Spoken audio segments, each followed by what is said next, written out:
America, Iran, Israel और दुनिया पर मंडराता एक नया खतरा। क्या पश्चिम एशिया फिर एक बड़े युद्ध की तरफ बढ़ रहा है?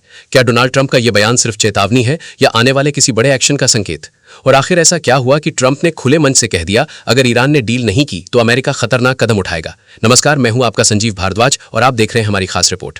आज हम बात करेंगे उस बयान की जिसने पूरी दुनिया की नजरें अमेरिका और ईरान पर टिका दी हैं, क्योंकि इस बार मामला सिर्फ बयानबाजी तक सीमित नहीं दिख रहा, बल्कि इसके पीछे छिपी है बड़ी रणनीति, बड़ा दबाव और संभावित टकराव का खतरा।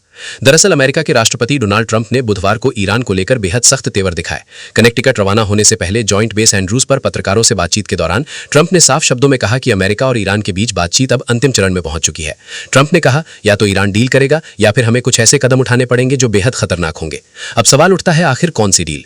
क्या यह परमाणु समझौते को लेकर चल रही बातचीत है? क्या अमेरिका ईरान पर और बड़ा दबाव बनाने की तैयारी में है? और अगर बातचीत फेल हो जाती है तो क्या सैन्य कार्रवाई का रास्ता खुल सकता है? ट्रंप के बयान ने इन सवालों को और ज्यादा गंभीर बना दिया है। खास बात यह रही कि उन्होंने इस दौरान इजराइल के प्रधानमंत्री बेंजामिन नेतन्याहू का भी खुलकर जिक्र किया। ट्रंप ने कहा कि नेतन्याहू वही करेंगे जो वो करना चाहेंगे। उन्होंने नेतन्याहू को बहुत अच्छा व्यक्ति बताते हुए कहा कि इजराइल में उनके साथ सही व्यवहार नहीं हो रहा। इतना ही नहीं, ट्रंप ने एक बेहद चौंकाने वाला दावा भी कर दिया। उन्होंने कहा कि इजराइल में उनकी लोकप्रियता 99% है और अगर वे चाहें तो वहां प्रधानमंत्री पद का चुनाव भी लड़ सकते हैं। अब ये बयान राजनीतिक अंदाज था या आत्मविश्वास, इस पर बहस जरूर हो रही है, लेकिन इतना साफ है कि ट्रंप लगातार इजराइल के समर्थन में मजबूती से खड़े नजर आ रहे हैं।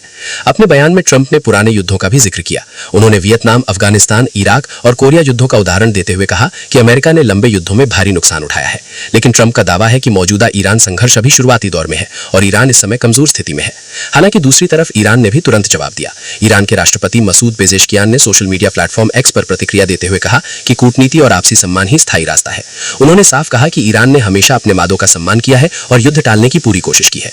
साथ ही उन्होंने ये भी कहा कि दबाव बनाकर ईरान को झुकाने की सोच सिर्फ एक भ्रम है। यानी एक तरफ अमेरिका की कड़ी चेतावनी और दूसरी तरफ ईरान का शांत लेकिन मजबूत जवाब। लेकिन सबसे बड़ा सवाल अभी भी वही है, क्या दोनों देशों के बीच तनाव अब सिर्फ बयानबाजी तक रहेगा या आने वाले दिनों में दुनिया किसी बड़े टकराव की गवाह बन सकती है? पिछले कुछ महीनों में पश्चिम एशिया में लगातार तनाव बढ़ा है।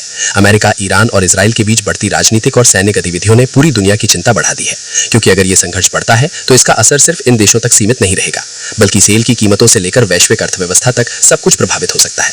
फिलहाल दुनिया की नजरें इस बात पर टिकी हैं कि क्या बातचीत से कोई रास्ता निकलेगा या फिर हालात और ज्यादा विस्फोटक बनेंगे।